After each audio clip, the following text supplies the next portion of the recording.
फीसदी, फी यानी एक, सदी यानी सौ, फीसदी यानी 100। 75% यानी 100 में से 75, इसे इस तरह लिखते हैं 75/100। 40%, 40/100 यानी 100 में से 40। 60%,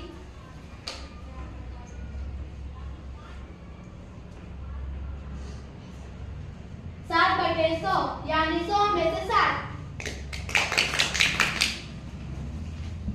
48% यानी 100 में से 48। 95%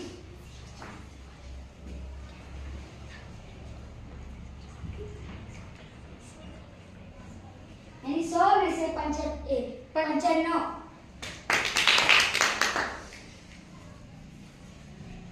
80% यानी 100 में से 80, इसे इस तरह लिखते हैं 80/100।